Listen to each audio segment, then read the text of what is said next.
Rise up!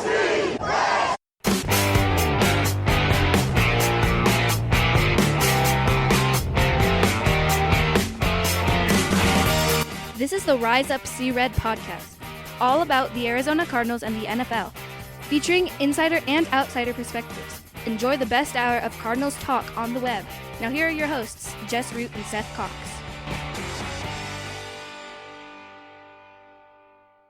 Hello, Arizona Cardinals fans, and welcome to the latest edition of the Rise Up See Red podcast. I'm your host, Jess Root from CardsWire.com, the Arizona Cardinals site from the USA Today, NFL Wire.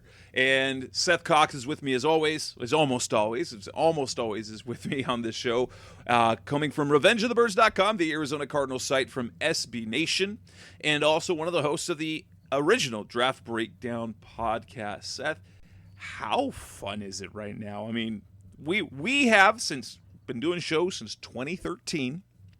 We're on episode 332, 332 that is, and you've been on almost all of them. There's been a few preview shows you haven't been on or preview things, but is there really anything better than to have a podcast about a team that's doing pretty much everything right this year? No, I mean, we've had two of these seasons, 2014 and 2015, where we got to enjoy it, and then there were some issues that came aboard, and 2015 it just came to an abrupt end. But yeah, as opposed to 2014, which was the slow death. Yeah, 2014 was the miserable one, and 2015 was the quick and painless one. It's so much fun to enjoy the ride, though. That's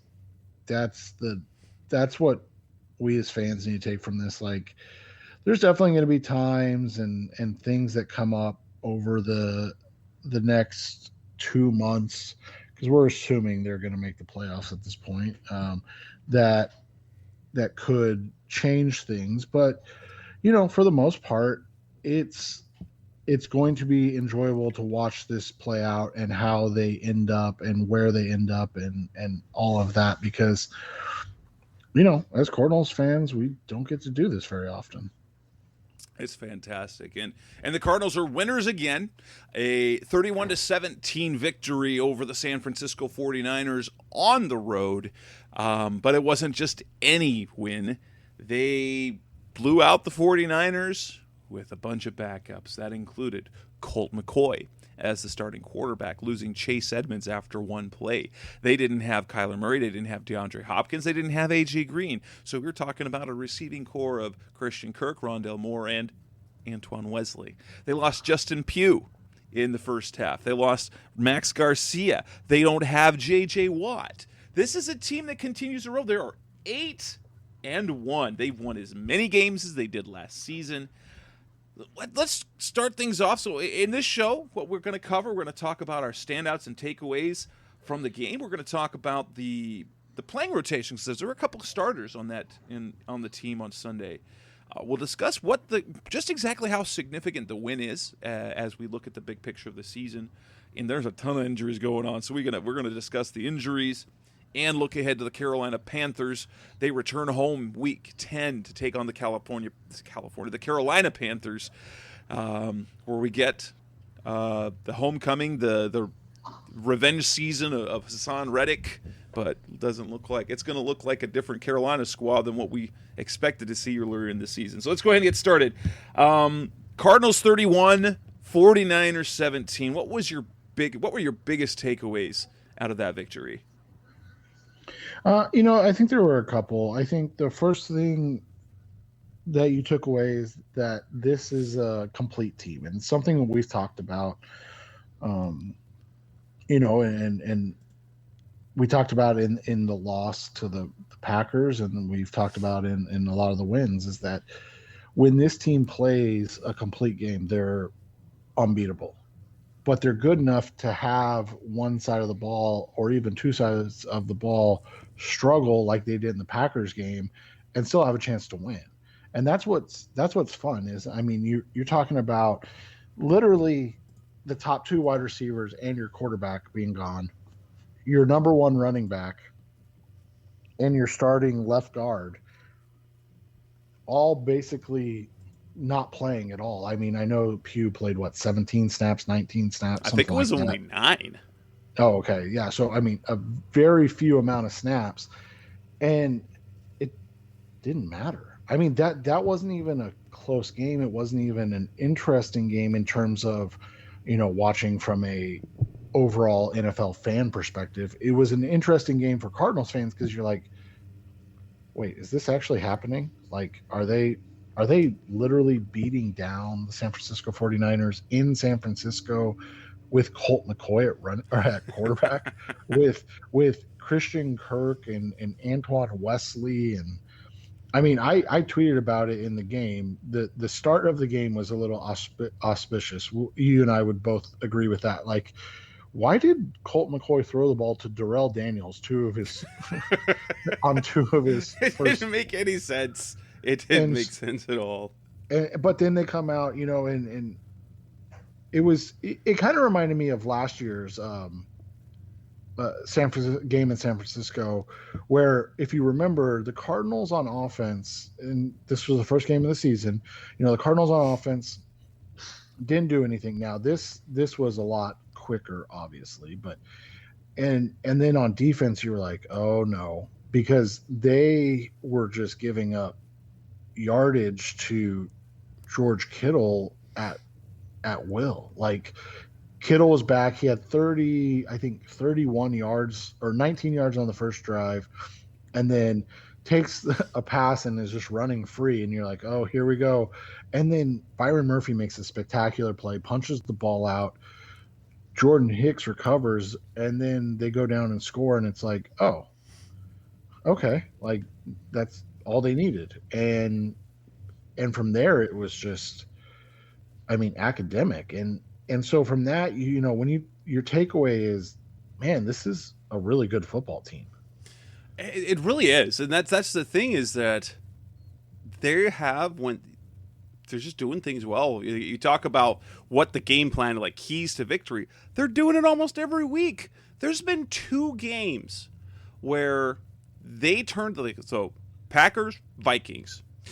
2 games where turnovers were a problem, and where they struggled to stop the running game. And the struggle to stop the running game has really been mitigated by the fact that they're getting leads. And that's what happened again. Early points and turnovers. They're taking the ball away and they're scoring, and that puts teams on their heels. And something that take away from this, and maybe this is more appropriate for the significance, is hey, the 49ers got healthy. Now, yes, they were down a couple of players. D Ford went to IR. They lost Javon Kinlaw. But you look at... But that offense, I mean, all we heard... They got George Kittle back. They got Deebo Samuel. He was healthy. They got Jeff Wilson back. And they've got Jimmy Garoppolo. So, by and large, this was the team that people believed were a favorite in terms of betting, were a favorite in the NFC West. There was basically the Rams and the 49ers were neck and neck in terms of, and the Cardinals completely dismantled them. It was fantastic. But this week, I mean, we saw the line move from, it opened at 3 points, and by the time the game kicked off, it was the 49ers were 2.5 point favorites. And you go back and you look at a lot of the experts, and the experts really didn't see the Cardinals winning this game. No, because they were thinking, oh, the Cardinals are coming back to earth. The Cardinals are not that good. Said no JJ Watt, no Kyler Murray, no DeAndre Hopkins, and that's where, because the insider, that Cardinals never gave any hints, but insiders in the gambling industry did basically. That's why the line moved so much, because the buzz was there's no way either Murray or Hopkins are playing, and they didn't. And the 49ers got all of those offensive weapons back, and everybody's thinking to themselves, oh, well, this is, back at home, they're coming off a dominant performance against a feisty Bears team. I mean, the Bears record's not good, but they play good defense.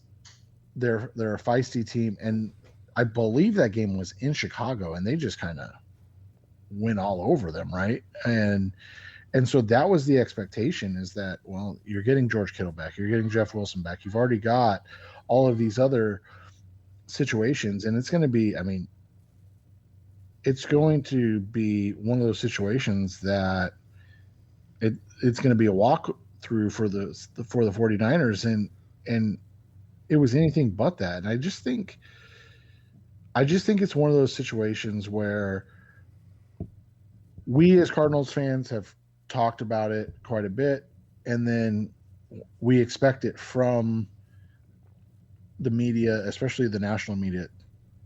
The Cardinals are historically a terrible team, a terrible franchise.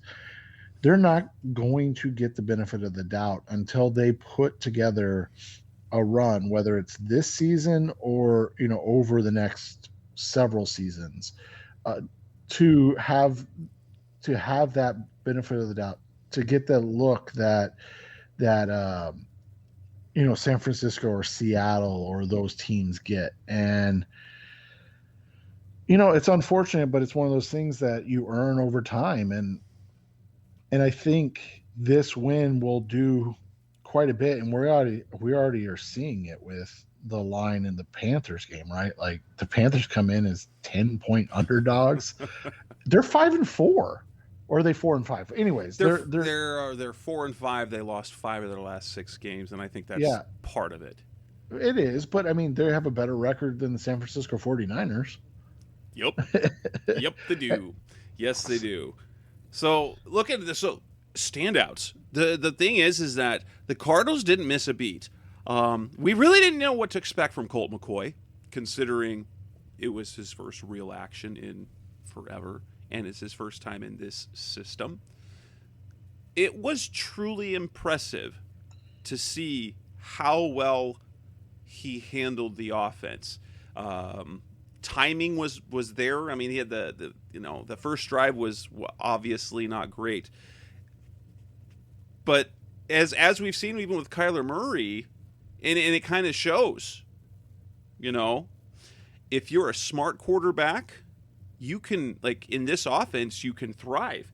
They were really good about getting the ball out quickly, so they used the short game, they used the dump offs, and still they managed to have some downfield plays. His arm looked good. It felt like he was like a Drew Stanton plus. Obviously Drew Stanton was very, very solid as a backup for the Cardinals and won them several games. But for most of those games, Stanton was shaky and inaccurate a little bit. I was going to say, McCoy was usually like, was great. It was usually like a sub 50, maybe slightly over 50% completions, for 145 yards, but he would end up with 2 or 3 touchdowns and an interception. And then you had kind of the opposite, right? Like, highly efficient, 22 of 26, 200 plus yards, only the 1 touchdown. I mean, not a bad thing, but it was easy throws, catches, runs that they expected for this team, and that they got what they needed. I don't know that it's really been since Drew Stanton. We haven't had the feel where you have the trust now. And I think going into the game was like, well, people kind of thought that Colt McCoy is going to be okay, but let's be honest, we hadn't really seen Colt McCoy do much in the NFL in years. And even so, like when he started for the Giants, it's not like he put up good numbers.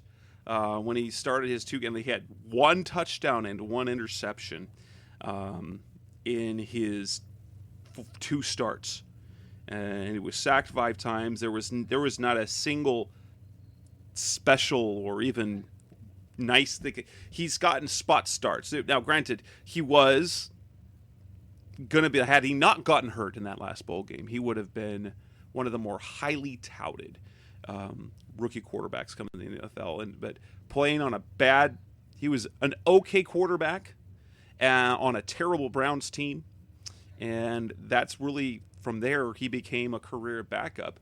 But he still talks and prepares, and in terms of arm talent, I don't know if I felt this confident about. I can say this. I haven't felt this confident about a backup since Drew Stanton, and that was after we had Drew Stanton doing it for many games, because in 2014 when he had to start for Carson Palmer, everyone like, I don't know, but then he just proved over and over and over again that he could get the job done. Didn't feel that with Chris Streveler, and I don't think we felt that with Brett Hundley.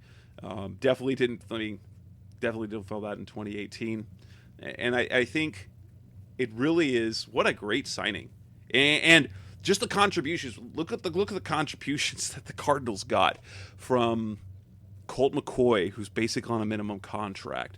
James Conner, $1.25 million. Marcus, I still to this day, how in the world was Marcus Golden willing to sign with the Cardinals on a 2-year, $5 million deal? He's got 9 sacks. He's second in the league in sacks right now. And, you talk about, we could have had Hassan Reddick. Hassan Reddick's making almost between $6 and $8 million this year.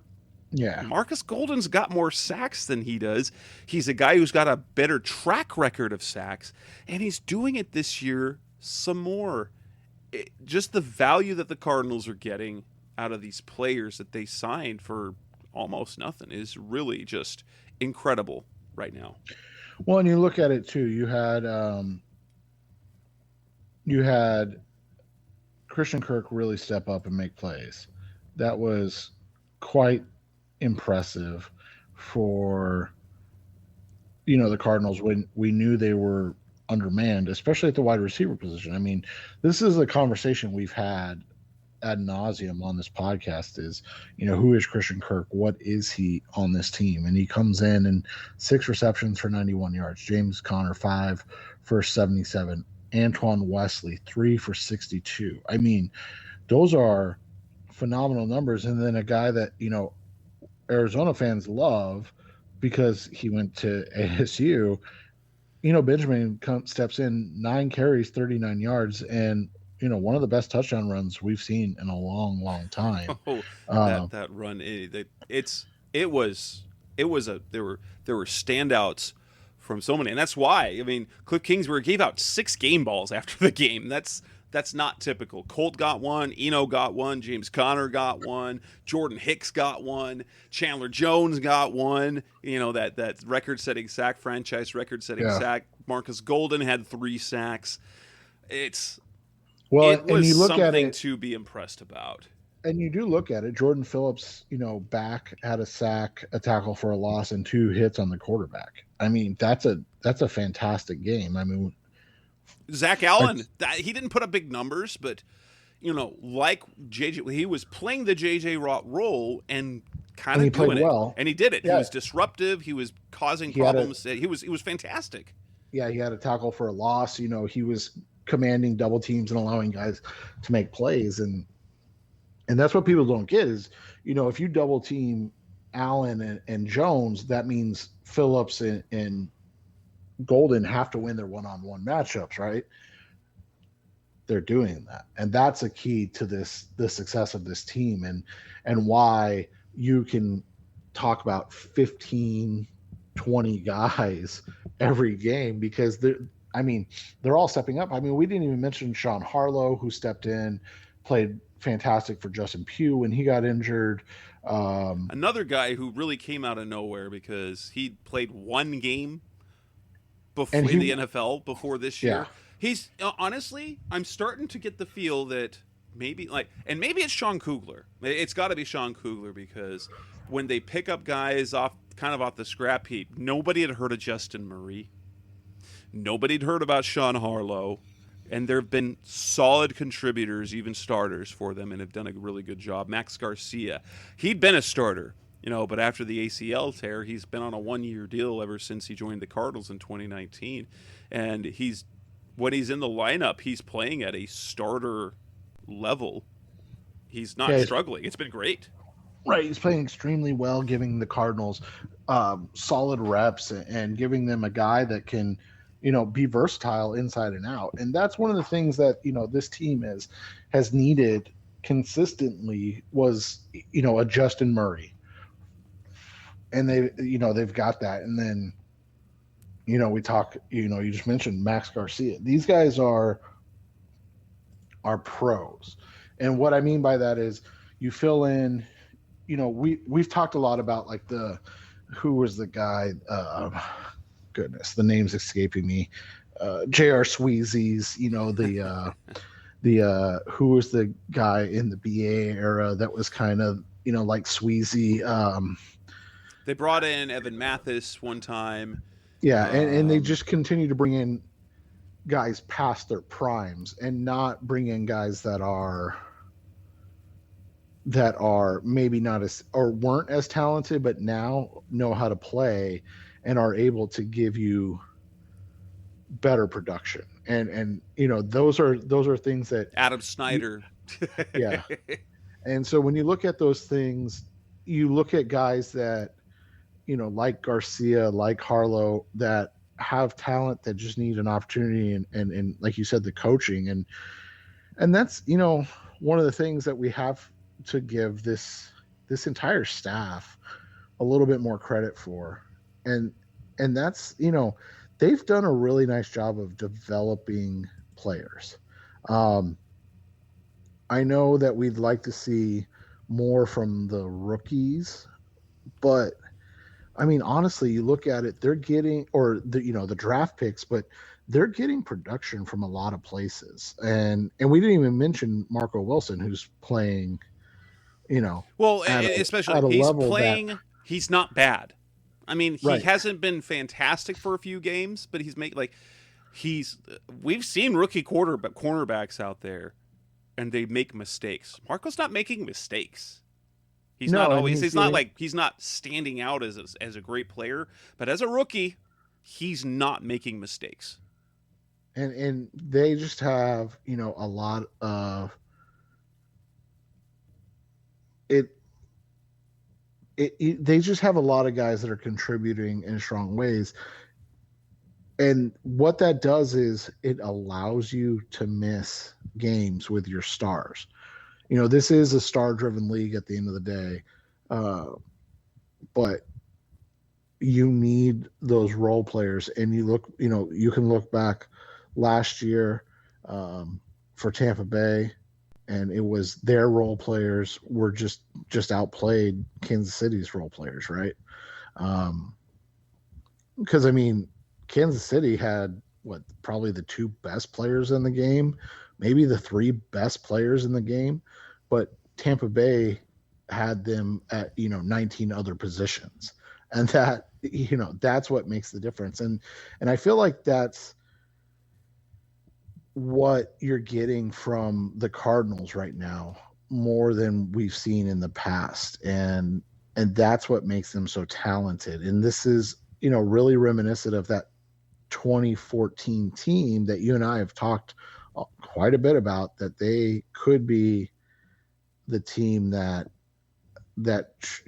maybe goes to the Super Bowl. Maybe they don't win, but goes to the Super Bowl and gives that Cardinals a chance. And this team has that same type of feeling. Now the difference is Tom Brady's in the NFC instead of the AFC. So yeah, I've said since things are going well, things are going right. Even the adversities, things are still going right. They're getting contributes to the right spot. We felt like this was a team with a Super Bowl ceiling. Only the weird thing is that we're actually seeing them play at their ceiling. Coming on to the Rise Up See Red podcast, the best hour of Cardinals talk on the web. Let's talk about some of the playing rotations, because there were a couple of surprises that we saw in the game. So that's coming on next on Rise Up See Red. We're back on the Rise Up See Red podcast, the best hour of Cardinals talk on the web. And, it's a minor thing, but there were a couple of surprises in the starting lineup and in the playing rotations. And I think we're going to point to two particular positions. One was at right guard. Josh Jones has been the starter all season. except when he was starting at right tackle for Kelvin Beachum. And instead, in the starting lineup was Max Garcia. On the other end, on the defensive side of the ball, Zaven Collins only played 3 snaps the whole game. Tanner Vallejo was getting the snaps. So it was Hicks and Isaiah Simmons and Tanner Vallejo in those base packages, where that's kind of how they handled things. And that's how surprised were you to see that? I've got a theory on Collins, but the Jones one I was actually interesting. Yeah, I was surprised by the Jones situation as well. Just because he had played well with Rodney Hudson, then obviously they had to move him outside.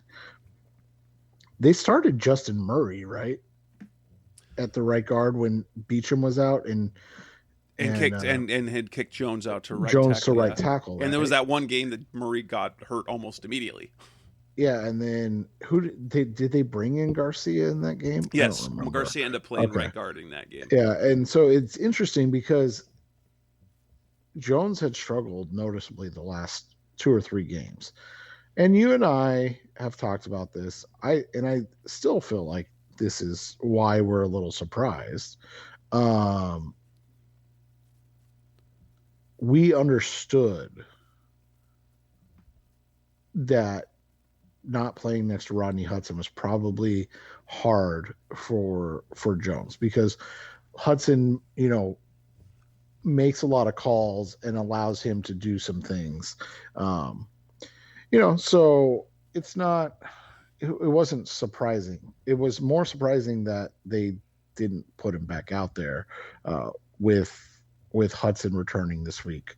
But obviously they like what they've seen from Garcia in his limited snaps and wanted to give him a look. And it's just, unfortunate that he's a big man dealing with leg injuries, because we know that's something that can be very difficult to overcome. Yeah, the Achilles injury kind of creeped up on him again, and so he ended up, after the first half, not coming back out and playing, and it was Josh Jones to finish the game.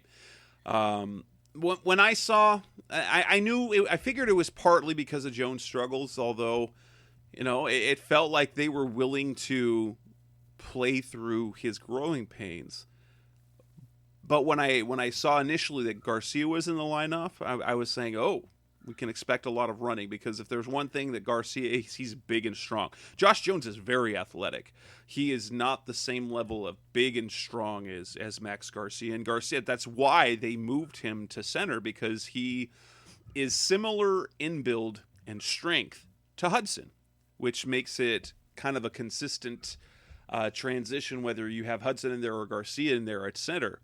And I thought, oh, okay, this is because you've got McCoy back there. You don't quite, so you need someone perhaps a little more reliable, keeping a guy in front, someone who's stronger, giving that room up front.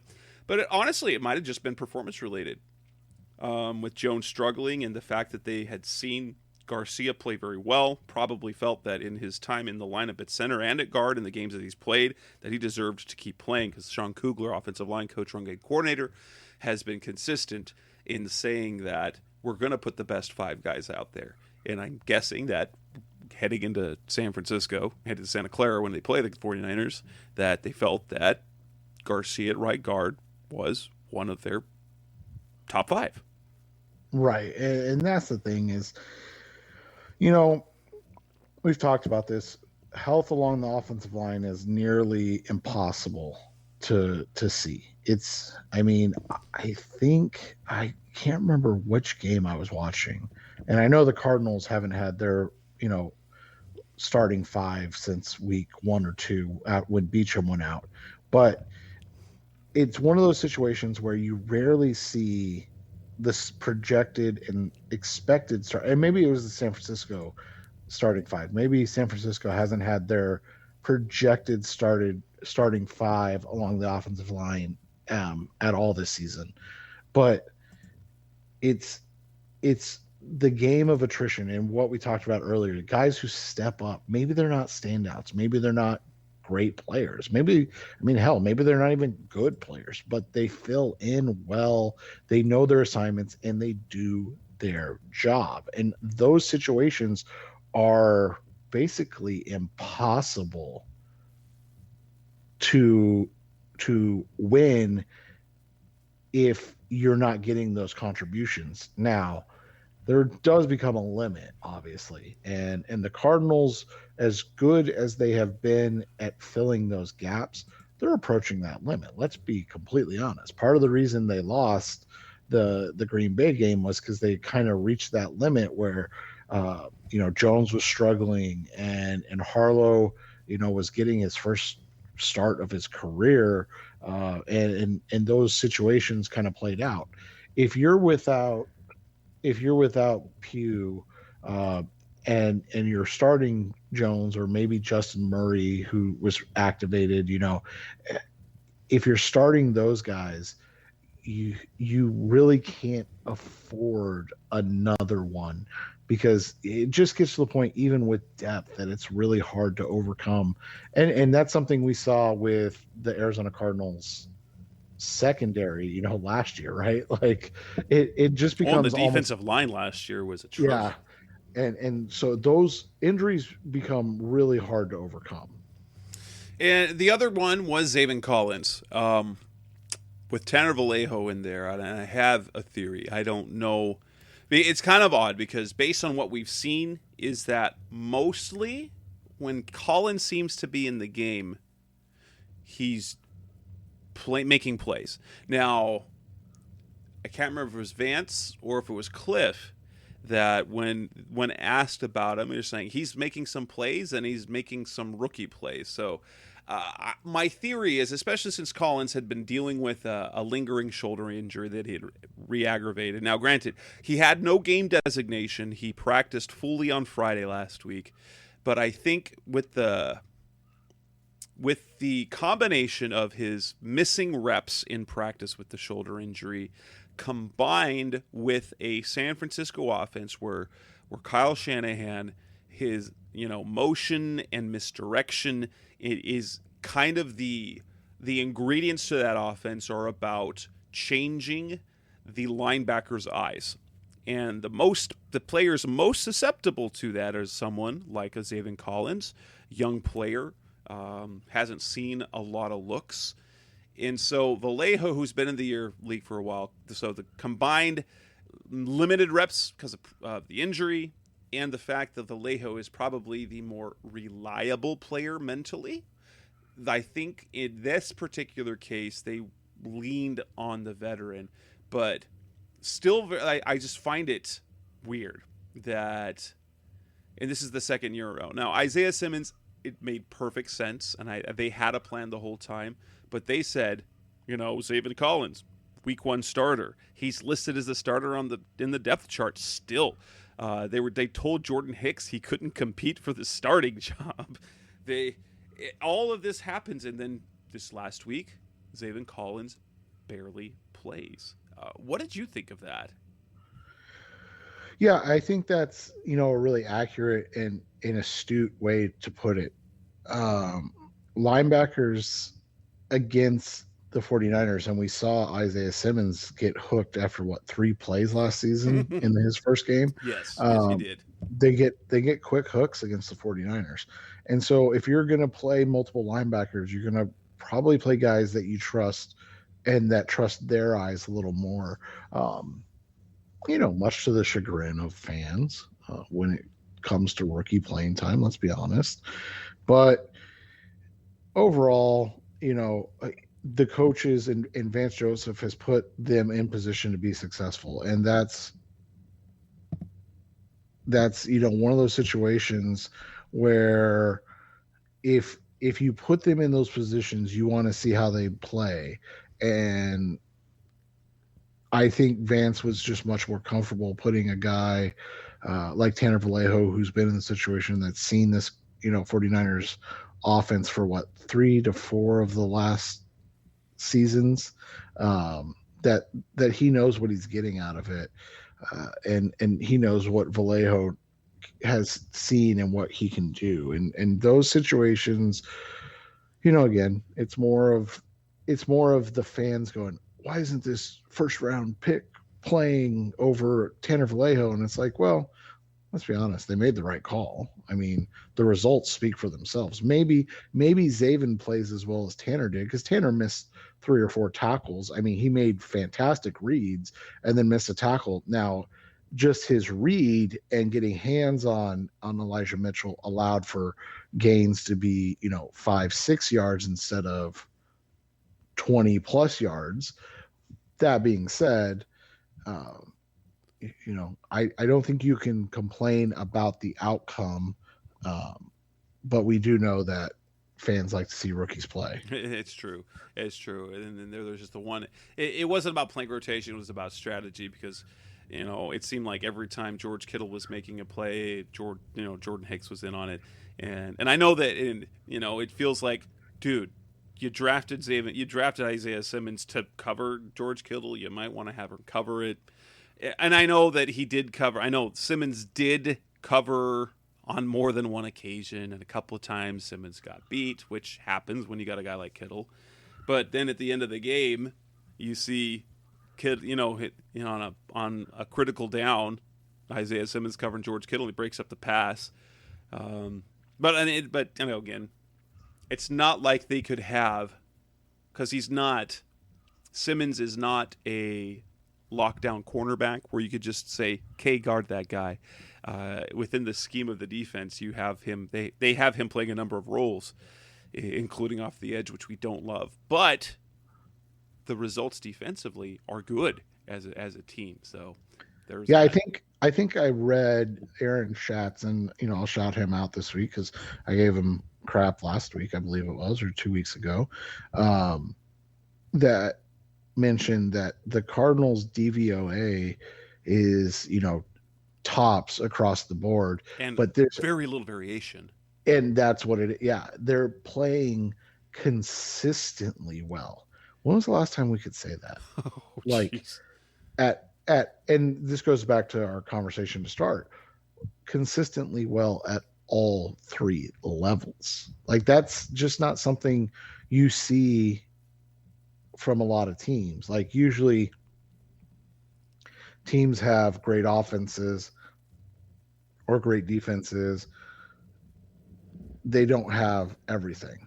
So, and the Cardinals are playing that. It's really crazy to say that, but the Cardinals, you could talk about the Bills too, but in terms of a unit where they have a deadly offense and a lockdown defense, is that the Cardinals have that. They have both ends. It doesn't always feel like it's sustainable, but look through 9 games, and it's been pretty dang sustainable, wouldn't you say? Yeah, sustainable is putting it lightly, I think. Like, they've played at a super high level, and they're doing it despite massive injury and COVID issues throughout the season. Let's move on for that. Coming next on the Rise Up C-Red podcast, the best hour of Cardinals talk on the web. Let's move on and talk about, what does this win mean? Because, it's, other than just being 1-0 on another week, there is some significance to this. We'll talk about that coming next on Rise of C-Red. We're back on the Rise of C-Red podcast, the best hour of Cardinals talk on the web. You've heard me, Seth. People have been listening to the show for a while. If there's one thing that this win does that's significant, it is 2 parts. 1, they've completed a season sweep over one of their NFC West opponents, and 2, that gives them their 3rd division win. We talked about before the season kind of what we were looking at, and I've been saying, I think every year that we've been on the podcast and talking about looking forward when we would make our predictions, and I say that if you're going to be a wild card team, at least, you must win 3 games in the division because of tiebreakers getting in the way. And now the Cardinals are not just have their 3 wins, they're 3-0, and they've already essentially they've eliminated the San Francisco 49ers from division contention, because now they hold the season sweep over them. They've beaten the Rams. Now, if they go into Seattle in 2 weeks and they beat them, that definitely puts them in the driver's seats because it guarantees that not a single team in the division will hold a head-to-head tiebreak over them, and it will be very difficult for one of those teams to outdo a minimum 4-2 division record. And so I think number one, in terms of significance for the season, that third division win was, I think, is dang near a game changer. And I think, they're 8-1, so they should be a lock for playoffs, but they're a lock for playoffs now. There is no doubt in my mind that they are a playoff team now. That win, of all the other wins, getting them to 3 division wins, puts them in a place where, yes, they will be in the playoffs. They should be. They're 8-1. They're the number one team in the conference. So yes, but the number one seed in the conference is fleeting. We saw it in a blink of an eye last week happen, and now they're back on top. Other than that, what other significance did you see in the win in terms of their makeup, their outlook for the season, bigger picture? What do you think? I think the big thing is, to your point, is that they control the division. I mean, 3-0 in the division, a sweep of San Francisco. They basically, I mean, it's not official, but they basically eliminated San Francisco from division contention, because even if they go 500 now, and it's tough to say that, but even if they go 5-4 now, they're a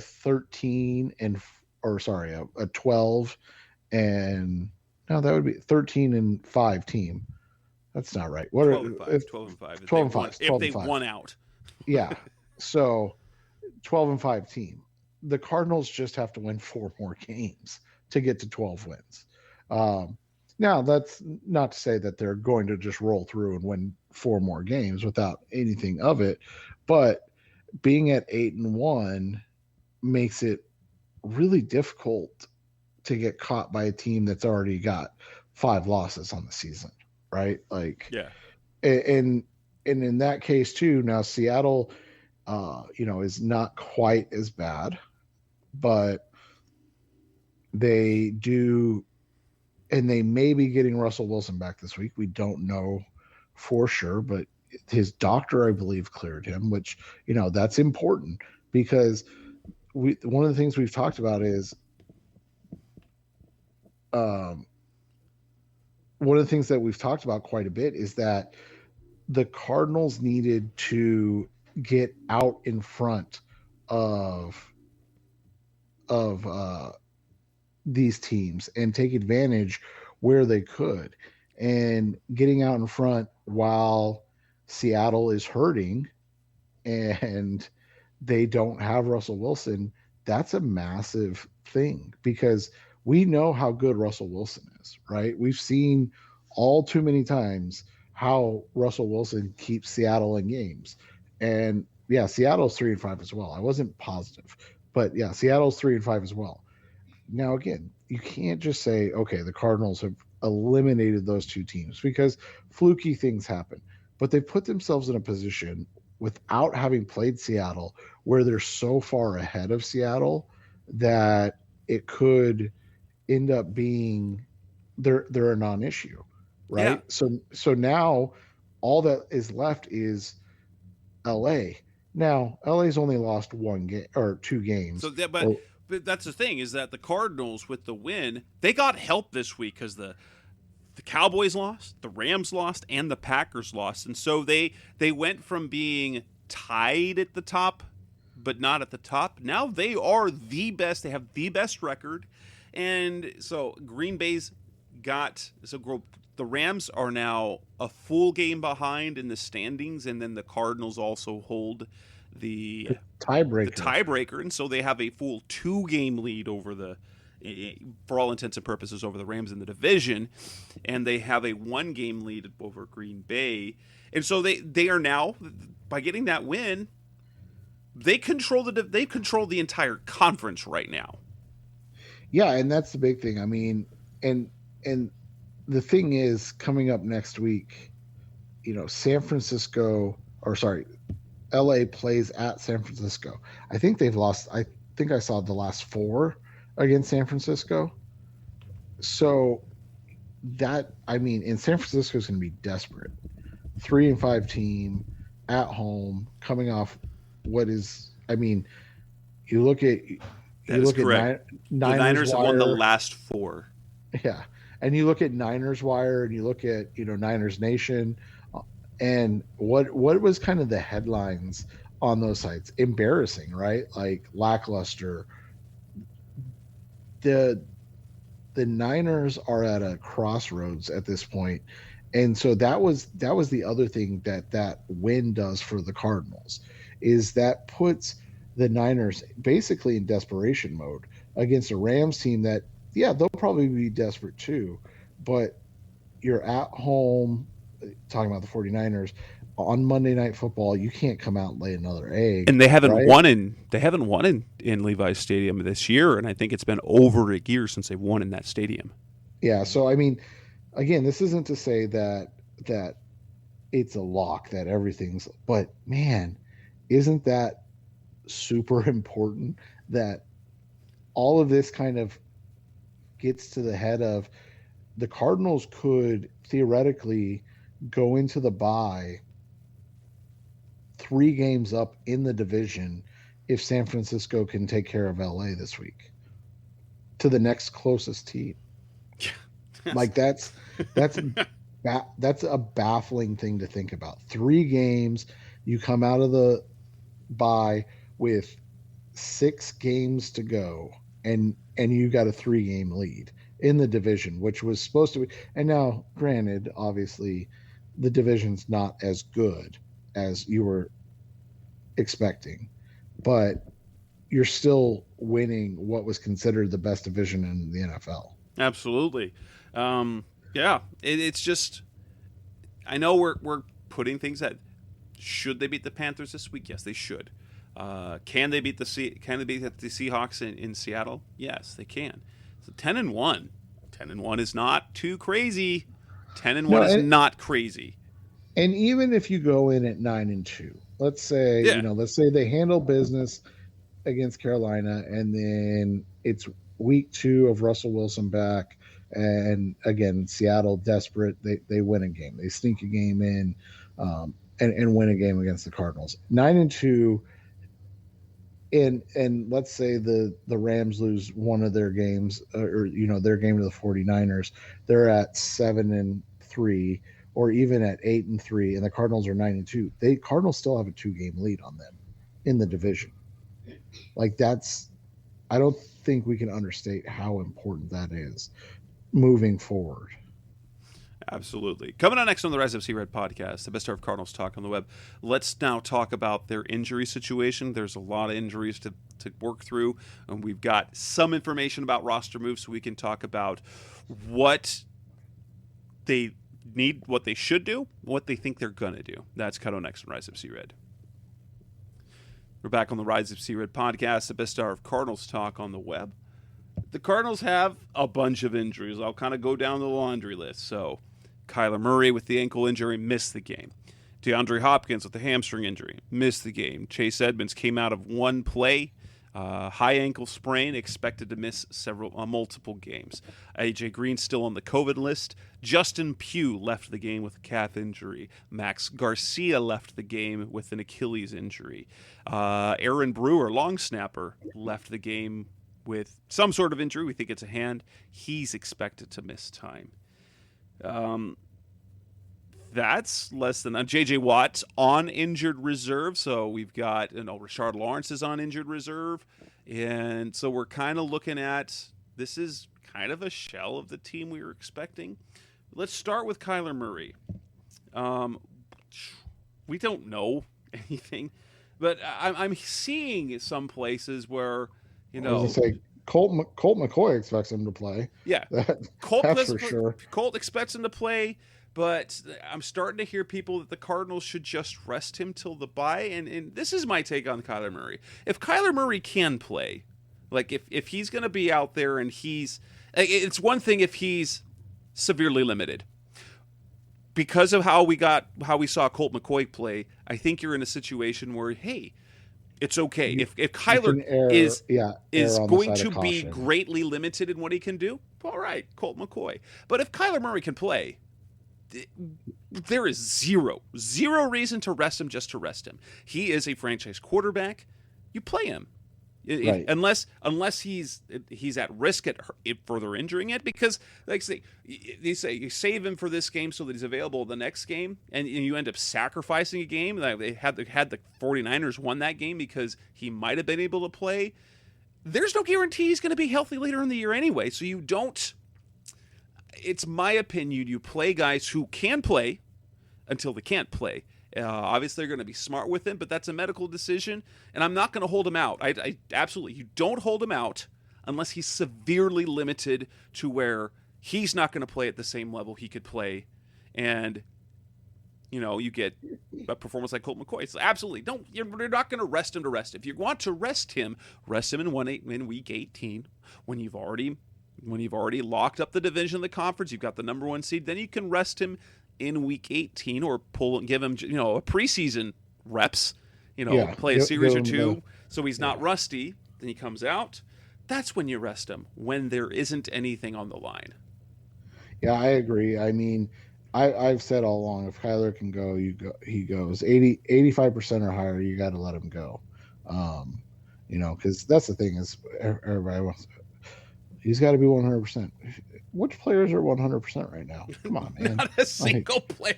Colt McCoy, maybe Colt McCoy was until he played. I was gonna say until he played on Sunday, and then he wasn't. So, I mean, you just, again, to your point, like if there's at all a concern, or he comes out in warm-ups and doesn't look good, no reason. I mean, no reason whatsoever to risk it.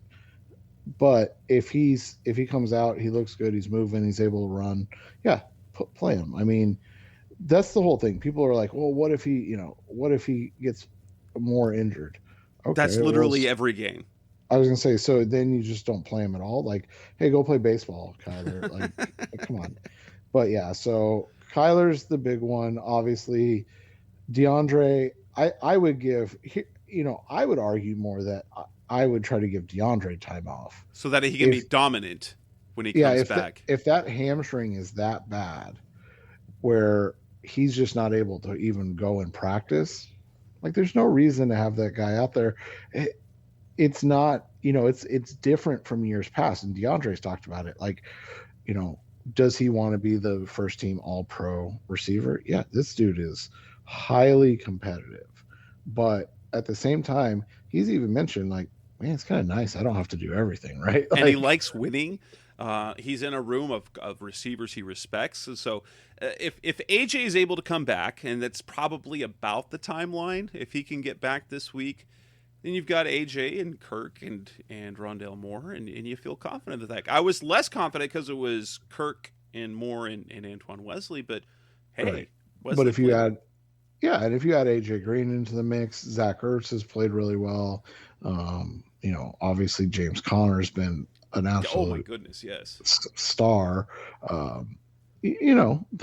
That's more than enough, especially if Kyler Murray's going. But it's more than enough with Colt McCoy too. I mean, this is a very talented and deep team. Now, obviously, if DeAndre's at 90% and he's saying, and people might say, well, why would it be different for DeAndre than Kyler? And it's like, well, DeAndre literally has to sprint every single play.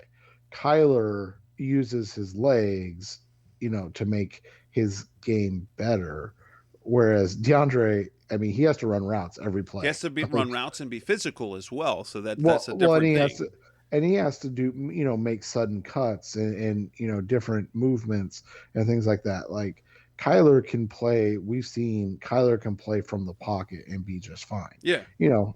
Whereas DeAndre doesn't have that luxury. He's got to be able to make moves consistently if he wants to play.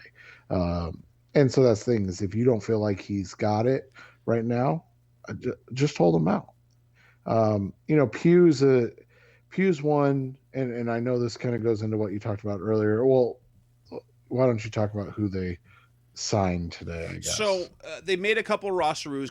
Cliff Kingsbury said on Monday that he's day-to-day, and Pugh's track record when it comes to day-to-day type injuries is that he'll miss practice a couple of days and then be either limited or full on Friday, and then he's good to go. And then he plays on Sunday, yeah. However, they made roster moves on Tuesday that make me suggest to me that they're not counting on either him or Max Garcia. In fact, I'm going to suggest that Max Garcia is probably going on injured reserve because they brought Danny Isidora, a guard, up to the active roster, and they signed Marcus Henry, a center, off the practice squad as well, to the roster. And with Justin Murray already designated to return, I'm anticipating he probably comes back this week. And so my guess, they're not counting on Pugh playing. They're planning on Max Garcia going on injured reserve. And then that way you have Justin Murray come back, potentially, with Josh Jones there. Sean Harlow plays left guard. And now you've got backups in either Jones or Murray, Isadora, Marcus Henry, who's going to be your backup center, to instead of making Harlow, because they don't need a center unless Harlow's playing. And that's what makes me think that Pugh's probably not playing, because they don't need a center if Max is hurt. And, well, if Max is healthy. If Max is healthy, they don't need a backup center. And if Max is hurt and Harlow's healthy and doesn't have to play, they don't need a backup center. So now they've got Marcus Henry on the line. So I anticipate probably, that's my guess, Max Garcia will probably end up injured reserve, and Justin Pugh probably won't play. Probably doesn't play this week. And so you get Harlow at left guard, Hudson at center, and then either Murray or Josh Jones at right guard this week. Yeah, I'm interested to see who's the right guard. To your point, if it's going to be Murray or if they're going to have Jones do it. So that'll be something interesting to watch. But I would agree with you with the signing or the elevation of Isadora, the signing of Henry. I don't think either Garcia or Pugh are playing on Sunday. Yeah, at running back, Chase Edmonds probably going to injured reserve. That's kind of the vibe that Ian Rappaport suggested. So James Conner and Eno Benjamin are the two healthy guys. Jonathan Ward's the key here. So if he clears concussion protocol, they've got three running backs on the roster that Cliff Kingsbury can trust to play a role in offense. Eno was really good in the row, and I think he actually is a perfect Chase Edmonds replacement in terms of skill set and ability. Chase, I think, is faster than Eno, but they're built kind of the same way. They do some of the same things in the way they run and can catch the ball. And so if Ward is fine, they still got Tavian Feaster on the practice squad. I don't think they need to go out and get anyone. If Jonathan Ward's not going to be available, well, then you're less comfortable about the depth beyond Connor and Benjamin, and you can bring up Tavian Feaster to be a third guy / special teams guy. And then I wouldn't rule out the idea. I know he's playing in the Canadian League. I don't know where they're at in the season. The DJ Foster would be the perfect guy to bring up in terms of playing special teams for a week or two. Yeah, exactly. And so I don't expect them to make any serious moves with the running back position. I think you're gonna see Connor go from 40 to 50% of the snaps to probably 70% of the snaps, and then you'll probably see Eno and Ward split that last 30%. But I wouldn't be surprised to see Rondell Moore in the backfield a little bit more as well once the receivers get healthier. Absolutely. Another roster move they added familiar face sort of Zach Kerr, and I think basically what that does is I think Josh Morrow, they'd already used up his standard elevations from the practice squad, so they were going to have to send to the roster, and based on 2019, they had Zach Kerr on their roster instead of Josh Morrow. Zach Kerr, who was on the 49ers, was cut over the weekend. I think they simply see him as a better option, especially since they lost Rashard Lawrence to injured reserve with the calf injury, and he can play nose tackle, and so it gives them two nose tackles on the roster with Corey Peters and now Zach Kerr. So that was the other roster move they made. There will be roster moves forthcoming. Aaron Brewer is the other guy that's I've got my eyes on because the long snapper is hard to replace. Sean Harlow, he filled in for the last punt of the game, gave a nice long snap to Andy Lee, but I don't know what they would have done in a field goal scenario or in a kicking scenario. They did bring in Hunter Bradley, who was cut by the Green Bay Packers. He spent like the last 8 years with the Packers. They brought him for a workout on Friday, and they brought in 3 long snappers on Tuesday. And so I would anticipate by the time you're listening to this, by the time this episode has actually gone live, that they will have signed a long snapper to the practice squad. And if Brewer's going to be out a couple of weeks, you might see him. I don't know if they'll try and carry him on the roster or put him on injured reserve.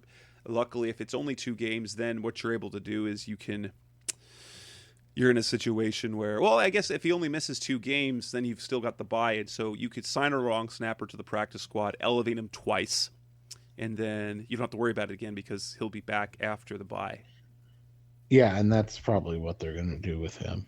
Interesting thing. I should know this, but I didn't know this, that I thought the injured reserve was 3 weeks. It's 3 games. The bye week doesn't count anymore. I know it used to 8 weeks, and the bye counted when you used to be on the short term, and you had to be on at least 8 weeks. But it's 3 actual games, so yeah, because they don't want people playing that mess anymore, man.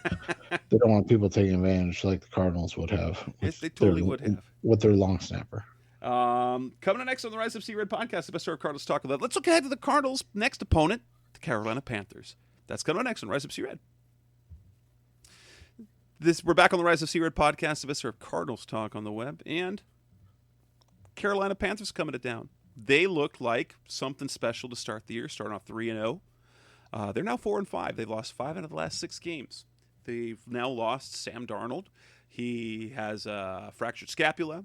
Ian Rappaport called it an incomplete fracture, but based on the way he's been playing, I guess it's better than having a quote-unquote intercepted fracture because, he's been turning the ball over at high rates. That means P.J. Walker is going to start for the Panthers against the Cardinals, and Matt Barkley, whom they're going to sign, is going to be their backup. It looks like they lost Brian Burns, top pass rusher. Christian McCaffrey is back, but doesn't look like the cupboard is very big. They don't have J.C. Horn back. Stephon Gilmore didn't look all that good, so they've suffered some injuries on defense. And from what we see, the Cardinals are expected to handle this team handily, considering the opening line is 9.5 in terms of betting odds. The Cardinals, the line is they're 9.5 point favorites to start the week. Yeah, this is a team that struggles offensively, just basically everywhere. Is McCaffrey back? I don't even remember. He is. He played last game and wasn't much of a factor. 14 carries, 52 yards. But like we say, guess what? McCaffrey won't be a factor if the Cardinals get a lead. That's kind of what we've said all year. Yeah, this team's 29th in passing yards, 31st in passing touchdowns, and 3rd in interceptions. But that's the bad third, not the good third. They throw the third most interceptions. Thank you, Sam Darnold. It does make you wonder, why did they make that trade, and why did they pick up the option? Yeah, and then they're 17th in rushing yards, but 26th in yards per carry, which is not great. Their defense isn't bad. No, I think they're number 2 in yards. They're only allowing 293 yards a game, 20 points a game. And I think they're number 1 in pass defense, if I remember correctly. They are number 2 behind the Bills. They're allowing 181.4 yards. And if we look at the sack numbers, they're up there. They have 23 sacks tied for, so they're in like 8th place. They're 8th in the league in sacks. They don't have a large amount of interceptions, as they are tied with the Cardinals for 7 interceptions on the year. But, I mean, then you look at kind of what they do on downs. They are number 4 in third down defense, and which is, the Cardinals are number 2 in third down defense, and the Panthers are just behind their number 4. Well, basically one out of every 3. One out of every 3 that teams are doing.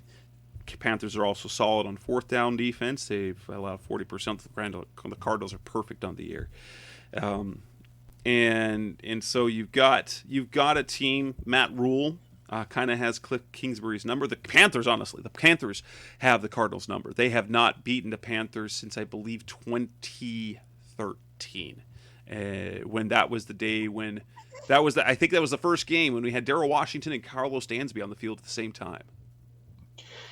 Yeah, and you look at it, this is going to be a game where the Cardinals offense has to get out fast, and they have to be able to put distance between them and the Panthers. The Panthers offense is not a good offense in this NFL season. They've struggled mightily. PJ Walker is going to be the starting quarterback. He's okay. He's a quarterback for my own heart because I'm a Houston Roughneck for life. from the XFL, the XFL, yes. So I latched onto that Houston team, and PJ Walker was fantastic there. Granted, NFL's completely different animal. And he didn't play terrible last year. Was it last year that he played a little bit? I can't remember, but he wasn't awful. Whenever it was that he played in the NFL, he's just, he's a guy, and it was last year. He started one game. He was in some games. He's a guy that is... Well, do you want to look at the numbers? So he didn't start, but he got a significant playing time against the Giants and completed 3 of 14 passes against the Giants defense. Yeah, and so he's just a guy that's, not, to your point, he's not translated to the league.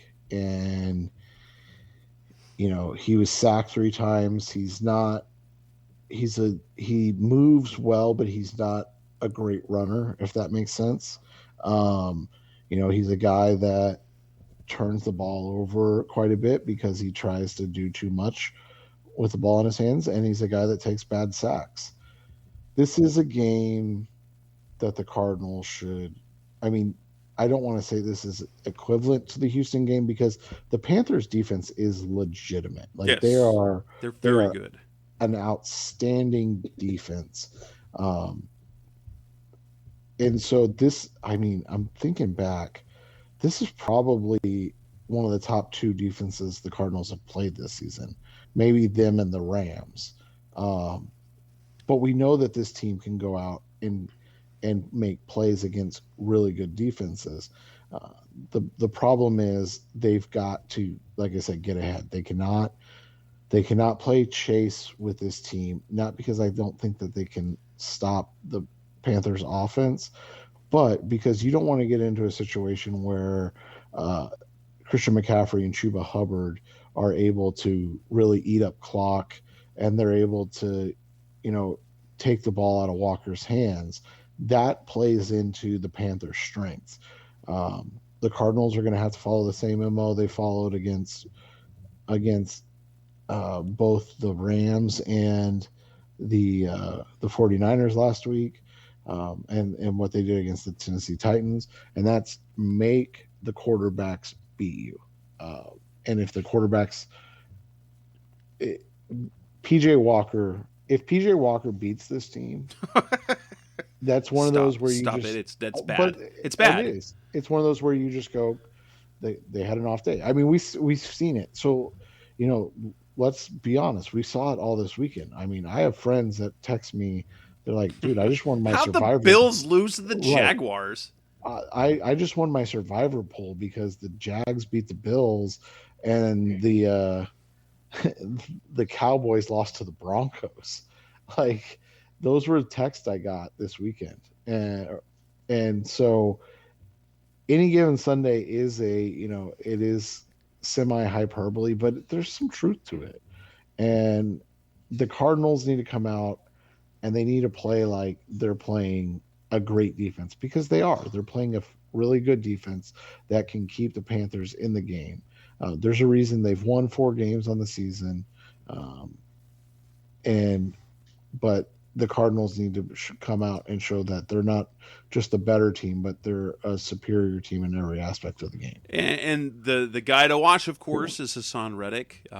He will be a player who is hungry to prove a point to the Cardinals. Although, I want to kind of pose this question because a lot of people said, well, why couldn't you just they could have cut Devon Kennard and re-signed Hassan Reddick, definitely, with terms of the money that he's making.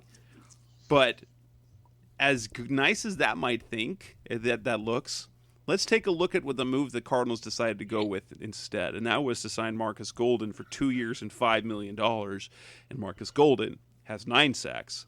Hassan Reddick has 8.5. Now, Hassan's had a fantastic year, and I'm very interested because I wondered how he would translate in that defense. And what they actually have him doing, they have him listed as a 4-3 outside backer who mostly plays, he plays on the line as the end, line up against left tackle. So Hassan versus DJ, and this is where, hey DJ, do your thing, because he's done great things against very good pass rushers like Nick Bosa didn't have a sack again. So against Nick Bosa, DJ Humphries Nick Bosa's only had 1 sack in his career against the Cardinals so far since he entered the league.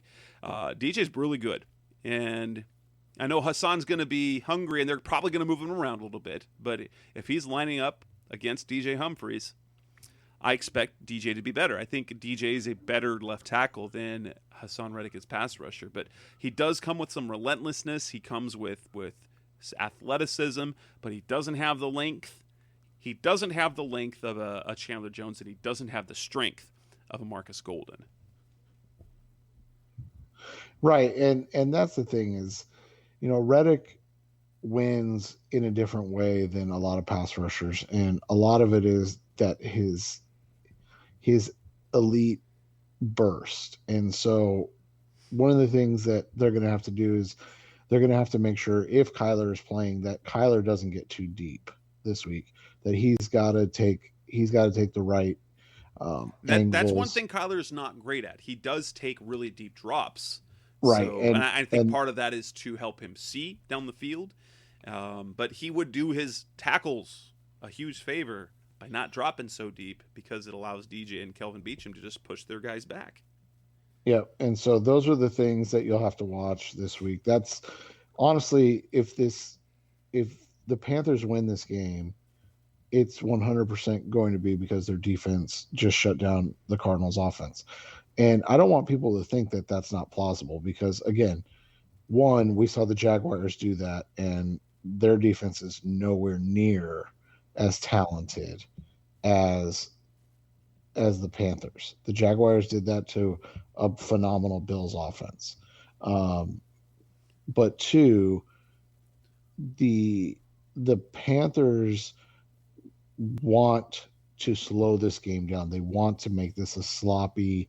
They want this to be similar to what we saw the 49ers Cardinals first game was like, right? That's the ideal game for this Panthers team.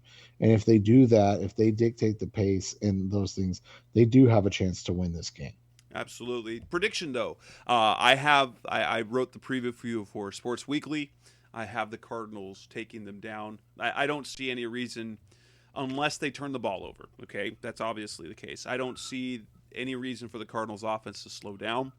I see them, taking a lead early and kind of running away with it. It's going to be 31-21 in my mind. And I think 21 is even generous, because what we've seen from the Cardinals this year, they've got 6 games of over 30 points where they've scored, and they've got 7 games that over 30 points, and 7 games of 20 or fewer. And considering this Carolina offense, 21 points I think is quite a bit. It's quite a bit, but I think garbage time. I think you might see a garbage time touchdown. Yeah, and I'm going to say it's a little bit less scoring until we find out the Kyler status. I'm going to go 24-10. The Cardinals win. Sounds like a plan. So with that, hopefully, then we're talking about, and we should be talking about a 9-1 team next week. We will be back again with our next show. Of course, we're going weekly till probably the through the playoffs. But that'll wrap up this edition of the Rise Up Sea Red podcast, the best hour of Cardinals talk on the web. That's Seth Cox. I'm Jess Root. We'll be back again next week, episode 333. Hopefully we've got a lot of good things to talk about as they will be getting ready to take on the Seattle Seahawks. So again, Seth Cox, Jess Root, thanks for listening. As always, we'll be back again next week. Thanks for listening to the latest edition of the Rise Up Sea Red podcast. Listen to previous episodes and subscribe to the show on Apple Podcasts, Stitcher Radio, Audioboom, or many other podcast platforms so shows are delivered directly to your mobile device.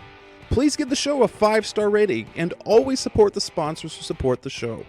We'll be back soon for the best hour of Cardinals talk on the web. Rise up, Red Sea, be Red Sea Red, and of course, Rise Up Sea Red.